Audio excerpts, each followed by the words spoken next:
कहानी की शुरुआत में हम हमारे मेन कैरेक्टर हिबिकी को देखते हैं, जो एक जंगली खरगोश से बचकर भाग रहा था। एंड भाई के आसपास दूर दूर तक ना कोई इंसान ना कोई घर होता है, क्योंकि अभी रिसेंट में ही ये इसिकाई होकर आया है।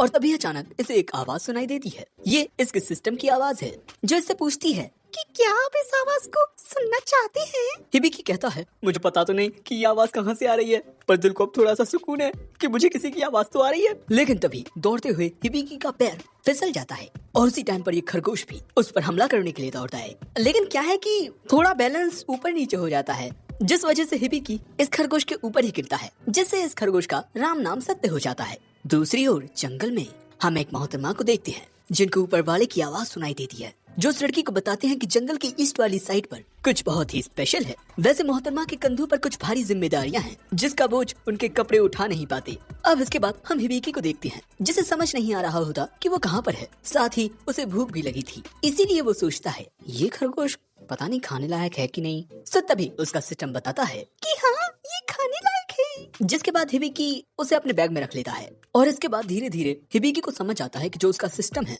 वो उसे हर एक चीज की इन्फॉर्मेशन बता देता है, यानी कि उसके पास एक अप्रेजल सिस्टम है। अब इसके बाद हिबिकी खुद को ही स्कैन करता है। हिबिकी 16 साल का एक मानुष लड़का, जो कि लेवल 1 का अप्रेजर है। एंड हिबिकी के पास काफी सारी स्किल्स होती हैं। एक स्किल का नाम है एक्सपर्ट आई। उसे लगता है कि ये तो बड़ी कूल स्किल होगी, ही अजिक्का तू मेरा कुछ भी नहीं होता। अब इसके बाद हिबिकी इस दुनिया का नक्शा देखता है, पर भाई इसमें तो कुछ भी समझ नहीं आता। हिबिकी को लगता है कि वो एक नंबर का पनौती है, पनौती। पर इसके बाद शाम होते होते हिबिकी को एक सड़क मिल जाती है। वो बहुत खुश होता है, पर फिर से पैर फिसल जाने की वजह से वो उस रोड पर ही बहुत बुरी तरह से गिरता है। अब यहाँ हिबिकी को एक टाइटल मिल चुका है, पनौती इन अनदर वर्ल्ड। अब इससे पहले कि बेचारा खुद को संभालता, यहाँ एक मॉन्स्टर आ जाता है हिबिकी को खाने के लिए, जिसकी लार टपक रही थी। लेकिन यहाँ पर ये दोनों ही एक दूसरे को डरा देते हैं और अगले ही पल में उस मॉन्स्टर में कोई हमला आकर लगता है, जिससे उसकी मौत हो जाती है। क्योंकि दोस्तों यहाँ पर वही मोहतरमा आ चुकी हैं रक्षक बनकर। वैसे इनका नाम एमेलिया है। अब इसके बाद हिबिकी इन्हें शुक्रिया बोलता है। फिर ये दोनों एक दूसरे को इंट्रोड्यूस करते हैं। अब इन मोहतरमा को देखकर हिबिकी को लगता है कि ये शायद से कोई कॉस्प्लेयर है। दोस्तों हिबिकी को खुद पता ही नहीं होता कि वो दूसरी दुनिया में आ गई है। हिबिकी को एमेलिया के बारे में पता चलता है कि ये 56 साल की हैं, जो जान हिबिकी को झटका लगता है। लेकिन तभी मोहतरमा हिबिकी को अपने सीने से लगा लेती हैं, क्योंकि उन्हें लग रहा था कि ये कोई 10-11 साल का छोटा सा बच्चा है। पर जब हिबिकी बताता है कि वो 16 साल का है, मोहतरमा हिबिकी को खुद से दूर कर देती हैं। अब इसके बाद रात के वक्त ये दोनों डिनर वगैरह करती हैं, उसी रैबिट का जो हिबिकी ने पकड़ा था। अब इसके बाद हिबिकी एमेलिया से इस जगह के बारे में पूछता है। वो कहती है कि ये किंगडम ऑफ हेब्रेस्टिया है, क्या तुम्हें नहीं पता? वो कहता है कि वो बड़ी दूर से आया है। एमेलिया को लगता है कि बेचारा बच्चा किसी सफर पर अकेला निकला है, इसीलिए कल वो इसे सिटी में लेकर जाएगी। अब अगले सीन में हम देखते हैं कि भैया हिबिकी तो सो चुका है, लेकिन एमेलिया सोच रही थी कि ये लड़का कितना अजीब है, इसने कितनी आसानी से मुझ पर यकीन कर लिया। ऐसे तो कोई भी इसका फायदा उठा सकता है। जिसके बाद हम देखते हैं कि हिबिकी एक सपना देख रहा था, जिसमें वो अपने क्लासमेट्स के साथ चाय पीता है, कैजुअल बातें करते हुए। बेचारा हिबिकी इस बात को लेकर थोड़ा परेशान था कि 16 साल का होने के बाद भी वो छोटे बच्चों की तरह दिखता है। जिस पर उसका दोस्त कहता है कि अरे मेरे भाई, ये तो फायदे वाली बात है। बड़ी लड़कियों को ऐसे लड़के बहुत पसंद आते हैं जो छोटे बच्चों की तरह क्यूट दिखते हैं। अब इस कैजुअल सी कन्वर्सेशन के बाद अगले दिन जब हिबिकी अपने स्कूल में आकर अपनी क्लासरूम का दरवाजा खोलता है, तो वहाँ से एक बहुत तेज रोशनी आती है और इसी तरह वो दूसरी दुनिया में आ जाता है। अब यहाँ हिबिकी अपने दोस्तों के बारे में सोच ही रहा था कि तभी उसमें एक बटन आकर लगता है। ये बटन बेचारा मोहतरमा के भारी वजन को सह नहीं पाया। लेकिन इसके बाद हिबिकी देखता है कि इनके आसपास एमेलिया ने एक बैरियर बना दिया है, जिससे अगर इनके आसपास कोई भी मॉन्स्टर आएगा तो इन्हें पता चल जाएगा। अब इसके बाद हिबिकी यहीं बैठकर अपने स्टैट्स देखने लगता है। अब यहाँ हिबिकी को अपनी जॉब के बारे में पता चलता है कि वो एक अप्रेजर है, यानी कि वो अपने टारगेट के एबिलिटीज और उसके पूरे स्टेटस को देख सकता है। अब अगले सीन में जब मोहतरमा की आंख खुलती है, वो देखती है कि हिबिकी सो रहा है। लेकिन इसके बाद उनके मन में ख्याल आने लगते हैं कि हिबिकी एक एडल्ट है, यानी कि मैंने कल की रात एक लड़की के साथ गुजारी। लेकिन यही सोचते हुए वो देखती हैं कि अरे उनकी पोशाक को क्या हो गया। और इसके बाद जैसे ही हिबिकी जागता है, वो कहता है कि एमेलिया, ये लो तुम्हारा बटन, ये रात में टूट गया था। आखिर तुम्हारे कंधों पर कितना ज्यादा बोझ है।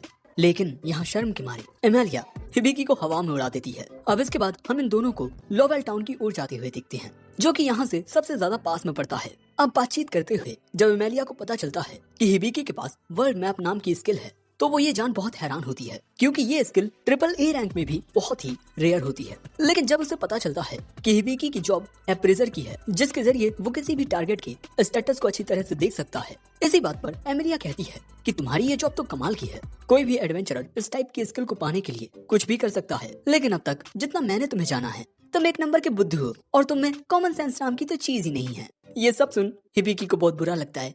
अब इसके बाद हिबिकी चेक करता है कि इनके आसपास कोई मॉन्स्टर तो नहीं है। उसे पता चलता है कि इनके आसपास एक क्रिस्टल हॉर्न रैबिट है और इसे पकड़ने के लिए एमेलिया बहुत ही ज्यादा उतावली हो जाती है क्योंकि क्रिस्टल हॉर्न रैबिट्स को पकड़ना बहुत बहुत बहुत ज्यादा मुश्किल होता है। सो अब एमेलिया हिबिकी को लेकर उस रैबिट को पकड़ने के लिए दौड़ जाती है, जिसके बाद हम देखते हैं कि ये दोनों दूर से उस रैबिट पर नजर रखे हुए हैं। अब यहाँ हिबिकी कहता है कि उसके पास कोई भी कॉम्बैट स्किल नहीं है। सो एमेलिया उसे समझाती है कि अगर वो किसी पार्टी में शामिल हो जाएगा तब वो कॉम्बैट का काम अपने बाकी साथियों पर छोड़ सकता है। अब दोस्तों एमेलिया चाहती है कि हिबिकी उसके साथ एक पार्टी फॉर्म कर ले, पर वो ये भी चाहती है कि ये बात हिबिकी उससे आकर कहे। मतलब भाई मोहतरमा की कोई सेल्फ रिस्पेक्ट भी तो है।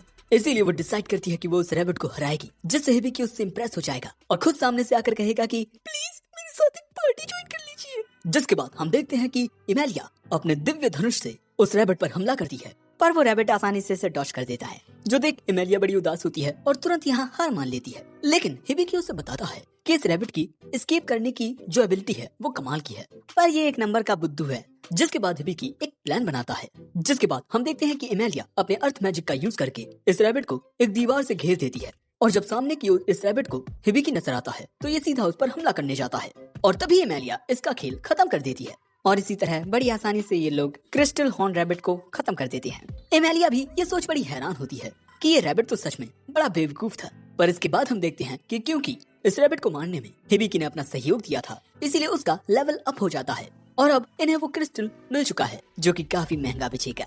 जिसके बाद हम उस गॉड को देखते हैं जिसने हिबिकी को इस दुनिया में भेजा है और ये गॉड यहाँ कहता है, मैं उम्मीद करता हूँ कि तुम इस दुनिया में एक बेहतर जिंदगी जियोगे हिबिकी।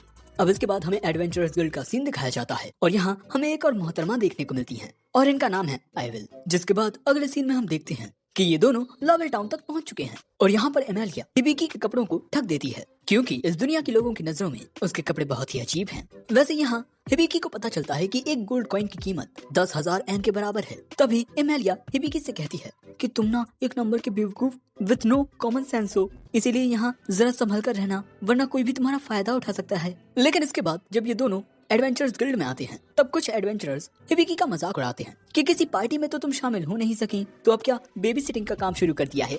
पर यहाँ पर कुछ अच्छे एडवेंचरर्स भी होते हैं और इन अच्छे लोगों की पार्टी का नाम है सिल्वर बैनर। जिसके बाद ये दोनों रिसेप्शनिस्ट के पास जाते हैं। इन मोहतरमा का नाम ज्वेल है और इसके बाद वो रिसेप्शनिस्ट इन्हें सीधा लेकर आती है गिल्ड मास्टर के पास।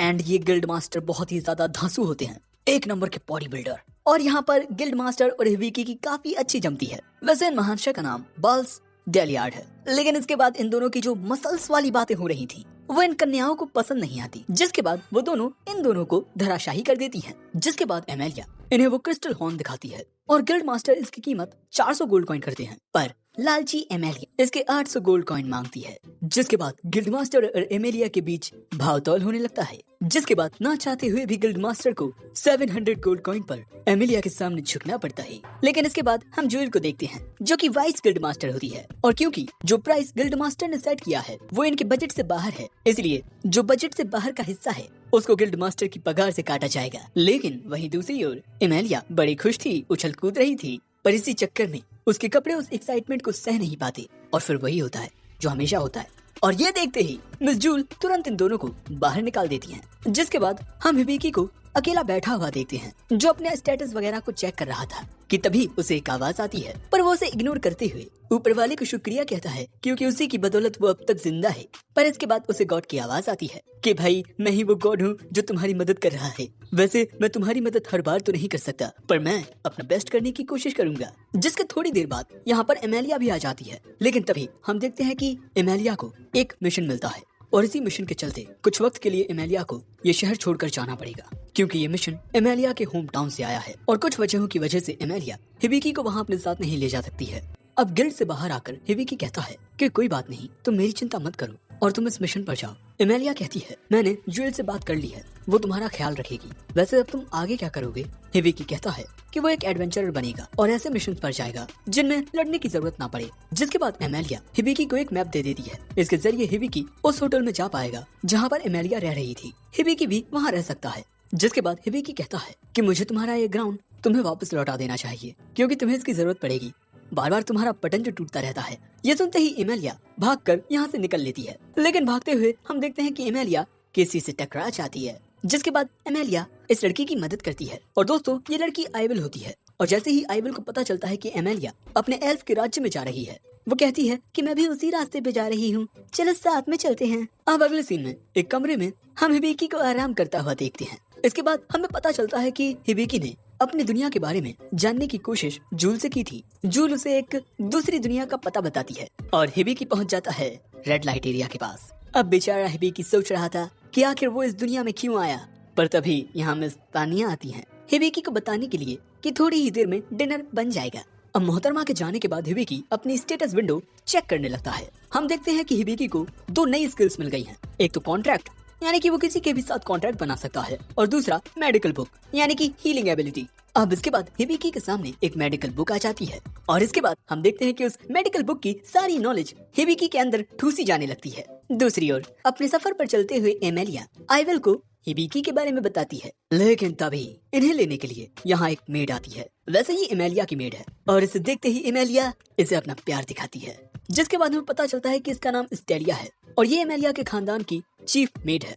And trust me guys, she is a lesbian. अब इसके बाद कुछ दिन बाद उस मेडिकल बुक की नॉलेज हिबिकी के अंदर अच्छे से एडजस्ट हो जाती है। जिसके बाद हम देखते हैं कि हिबिकी अपना आउटफिट चेंज कर चुका है। अब इसके बाद गिल्ड की ओर जाते हुए हिबिकी को पता चलता है कि जो डिफरेंट स्किल्स होती हैं उनको एक्वायर करने का डिफरेंट तरीका होता है। लेकिन इसके बाद हम गिल्ड में देखते हैं कि सिल्वर बैनर पार्टी का लीडर अपने मिशन के दौरान एक मॉन्स्टर से फाइट करते हुए काफी घायल हो गया है। दोस्तों, उसका एक पैर पूरा कट चुका है और उसमें से बहुत खून बह रहा है।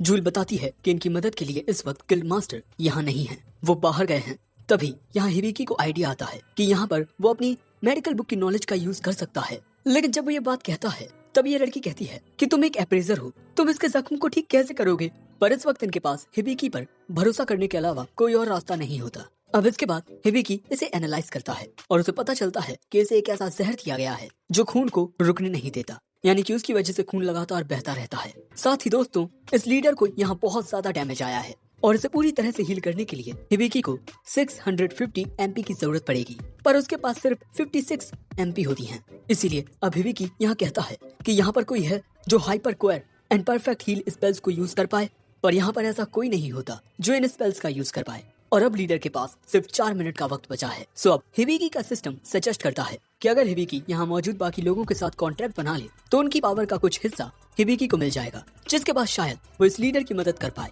और इसके बाद हिबिकी इन सभी लोगों को यही बात समझाता है। अब यहाँ मौजूद जो उस लीडर के दोस्त थे वो हिबिकी की बात मानने के लिए तैयार थे। और इसके बाद हम देखते हैं कि हिबिकी की ताकत काफी ज्यादा बढ़ जाती है। जिसके बाद हिबिकी हाइपर क्योर का यूज करके लीडर की ब्लीडिंग को रोक देता है और इसके बाद वो यूज करता है परफेक्ट हील का, और उसके इस स्पेल से जो एक हाथ और एक पैर लीडर ने गवा दिए थे वो वापस से रिस्टोर हो जाते हैं। जिसके बाद जेट तो होश में आ जाता है पर हिबिकी बेहोश हो जाता है। अब इसके बाद हिबिकी खुद को अपने दोस्तों के साथ देखता है, जहाँ उसके दोस्त उसे समझाते हैं कि दूसरों की मदद करने से पहले उसे ये भी सोच लेना चाहिए कि क्या उसकी मदद के लिए कोई आएगा। उसे हर एक चीज ध्यान से करनी चाहिए।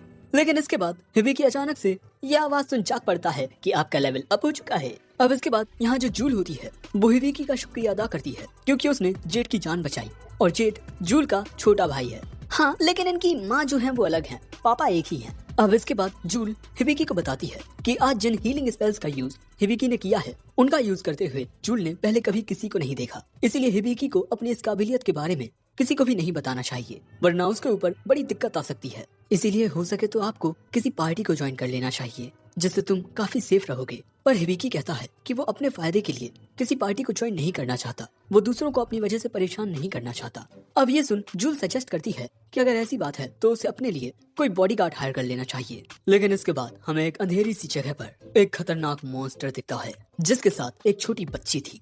जिसके बाद अगले सीन में हम देखते हैं कि हिबिकी एक डेबी नाम की कंपनी में जाता है एक बॉडीगार्ड को हायर करने के लिए। और जैसे ही इन महाशय को पता चलता है कि हिबिकी एक बॉडीगार्ड हायर करने आया है, ये अत्यधिक प्रसन्न हो जाते हैं जिसके बाद हिबिकी को ये बॉडीगार्ड दिखाए जाते हैं और इनमें से हिबिकी किसी को भी चुन सकता है, पर हिबिकी इनमें से किसी को नहीं चुनता। और बात यह है कि इन सभी बॉडीगार्ड्स में ताकत तो बहुत है, पर एमपी की कमी है, जिस वजह से वक्त आने पर हिबिकी अपने हीलिंग स्पेल्स का यूज नहीं कर पाएगा।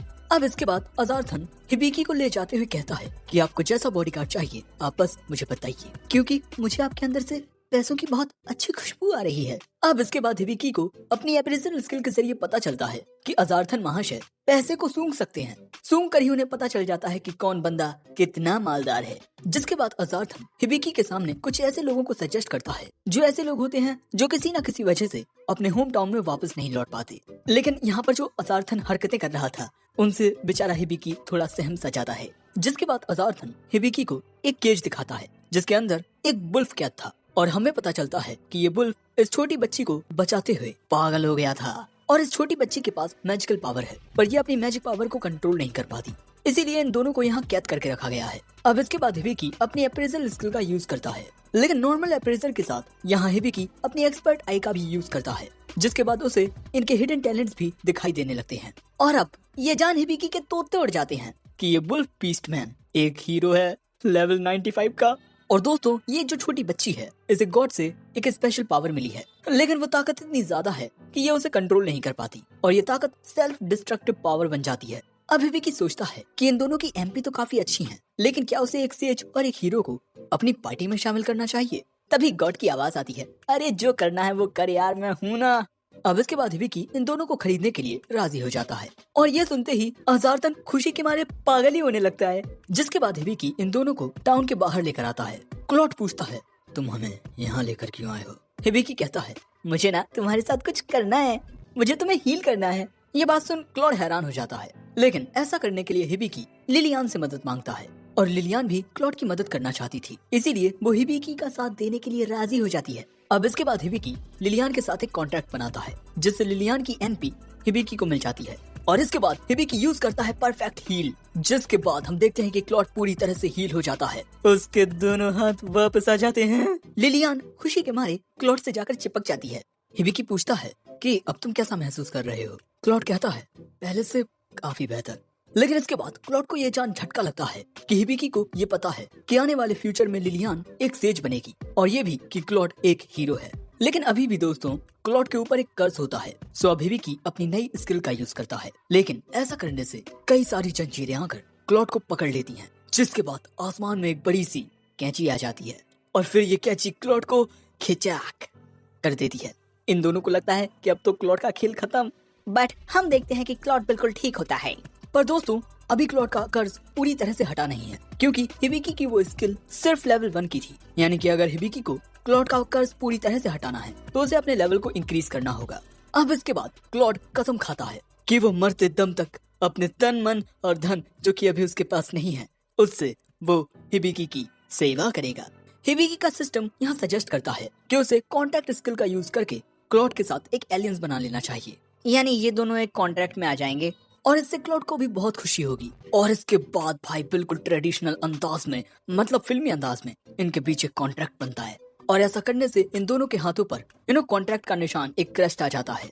अब यहाँ सब कुछ अच्छा भला था, पर दूसरी ओर हमें इन मोहतरमाओं का सफर दिखाया जाता है और यहाँ हम इस स्टेला को देखते हैं और ये यहाँ काफी एक्साइटेड नजर आती है क्योंकि थोड़ा ही आगे एक हॉट स्प्रिंग है एंड ये एक लेस्बियन है। ये बस संतरों के बारे में सोचती रहती है। लेकिन इसके बाद स्टेला एमेलिया को सजेस्ट करती है कि उन्हें किसी अजनबी के साथ नहीं नहाना चाहिए, मतलब इनकी जान को खतरा भी हो सकता है। पर एमेलिया तो शायद से आइवल के साथ दोस्ती करना चाहती थी, इसीलिए वो उसके साथ नहाने को लेकर एक्साइटेड थी। दूसरी ओर हिबिकी क्लॉड को समझा रहा था कि किस तरह से एमपी के जरिए उसकी हीलिंग पावर यूज होती है। लेकिन इसके बाद हिबिकी क्लॉड के पूछने पर बताता है कि वो ऐसे ही पागलों की तरह हवा में बातें नहीं करता। उसे एक आवाज सुनाई देती है। ये जान क्लॉड को बड़ी हैरानी होती है कि हिबिकी के पास ट्यूटोरियल स्किल है, यानी कि उसके पास वंडरर फ्रॉम अनदर वर्ल्ड का टाइटल भी होगा। दोस्तों क्लॉड ने उन लोगों के बारे में सुना है जो लोग दूसरी दुनिया से आते हैं, वो बहुत ज्यादा स्पेशल होते हैं और दोस्तों ट्यूटोरियल स्किल बहुत ही ज्यादा मिराकुलस होती है क्योंकि उसे डायरेक्टली गॉड आपको देते हैं। और दोस्तों गॉड को भी इस स्किल को मेंटेन करने में काफी प्रॉब्लम होती है, यानी कि वाकई ये स्किल काफी ज्यादा मिराकुलस है। अब इसके बाद क्लॉड हिबिकी को बताता है कि इस दुनिया में 11 गॉड्स हैं और उनमें जो चीफ गॉड है जो हिबिकी से अक्सर बातें करते हैं वो पहले नंबर पर आते हैं और ट्यूटोरियल स्किल एंड एक्सपर्ट आई जैसी जो मिराकुलस स्किल्स हैं उन्हें प्रदान करने की ताकत सिर्फ चीफ गॉड के पास ही है। इसके बाद हिबिकी कहता है कि गॉड ने लिलियान को भी एक काफी वंडरफुल स्किल दी है, रेजिंग सैंक्चुअरी, एक ऐसी स्किल जो इसके कास्टर को उसे कास्ट करने पर स्वाहा कर देती है। और ये जान बेचारी लिलियान उदास हो जाती है। हिबिकी कहता है कि चीफ गॉड को इस छोटी सी बच्ची को इतनी खतरनाक स्किल नहीं देनी चाहिए थी, पर क्लॉड कहता है कि शायद से ऐसे वो स्किल चीफ गॉड ने नहीं बल्कि गॉड ऑफ मैजिक ने दी है। और तभी हम देखते हैं कि चीफ गॉड के पास गॉड ऑफ मैजिक आ जाती हैं और अब वो उनकी धुलाई करने लगती हैं। और इसके बाद गॉड ऑफ मैजिक हिबिकी से कहती हैं कि एक स्किल देने के बाद हम उसे आसानी से वापस नहीं ले सकते हैं, बट लकीली मैंने तुम्हें जो अपनी ग्रिमोर स्किल दी है उसके जरिए तुम उस बच्ची की पावर को कंट्रोल में रख सकते हो। हिबिकी गॉड ऑफ मैजिक को थैंक्स बोलता है, जिसके बाद God of magic God of underworld को बुलाती हैं चीफ गॉड को टॉर्चर करने के लिए। एक बहुत बड़ी लोहे की रॉड को आग में गर्म करके वो उसे बस अब चीफ गॉड के चिल्लाने की आवाजें हिबिकी को अच्छे से सुनाई दे रही थी। जिसके बाद हम देखते हैं कि हिबिकी की एक्सपर्ट आई और ट्यूटोरियल स्किल कुछ टाइम के लिए ऑफलाइन हो जाती हैं, उनका डाटा खत्म हो गया है। दूसरी ओर गॉड ऑफ मैजिक हिबिकी को देख कहती हैं, ये बच्चा ऐसा क्यों लगता है जैसे मैंने इसे पहले भी कहीं देखा है। अब इसके बाद जैसे ही हिबिकी अपनी ग्रिमोर स्किल को एक्टिवेट करता है, जिससे यहाँ पर एक अजीब सा प्राणी प्रकट होता है, इसका नाम है वीनी, और गॉड ऑफ मैजिक ने इसे भेजा है, शायद से यही ग्रिमोर है। पर हम देखते हैं कि इसकी फालतू की क्यूटनेस देखकर वैसे मुझे ये कहीं से क्यूट नहीं लगती। हिबिकी और लिलियान इसे सहलाने लगते हैं, जो देख क्लॉड को बहुत गुस्सा आता है। पर जब हिबिकी उसकी ओर देखता है, क्लॉड बिल्कुल नॉर्मल हो जाता है एंड फिर से गुस्सा। और इसके बाद हमें जानने को मिलता है कि वीनी ही असल में ग्रिमोर है, एक सेक्रेड बीस्ट। लेकिन इसके बाद जब हिबिकी इसे सहलाता है तो यहाँ पर क्लॉड को बहुत ज्यादा गुस्सा आता है कि मास्टर ने अब तक मुझे नहीं सहलाया और वो इस कल की आई हुई पिद्दू को सहला रहे हैं। और यही सब देखकर विनी के भी तोते उड़ जाते हैं कि ये हो क्या रहा है। दूसरी ओर एंड में हमें थोड़ी फैन सर्विस मिलती है। स्टेला की नजरें बिल्कुल वही होती हैं जहां मेरी नजरें हैं। मेरा मतलब एडिटर ये पार्ट कट कर देना। लेकिन इसके बाद जब एमेलिया आइवल से पूछती है कि क्या वो उसे साबुन लगा सकती है, आइवल कहती है नहीं मैं खुद कर लूंगी। पर दोस्तों एमेलिया आइवल के साथ दोस्ती करना चाहती थी। आइवल इस माहौल को भांप लेती है और कहती है कि आओ एमेलिया हम दोनों एक दूसरे को नहलाते हैं, आखिर हम दोस्त हैं। मुझे तो दाल में कुछ काला लगता है। खैर लेकिन ये पार्ट तो यहीं खत्म होता है। वैसे अगर ये वीडियो पसंद आया हो तो वीडियो को लाइक एंड हाइप कर देना, साथ में कमेंट करके बताना कि वीडियो कैसा लगा। और अगर इसका नेक्स्ट पार्ट देखना है तो चैनल को लाइक सब्सक्राइब कर देना। बाकी मैं मिलता हूँ नए वीडियोस में। सायोनारा।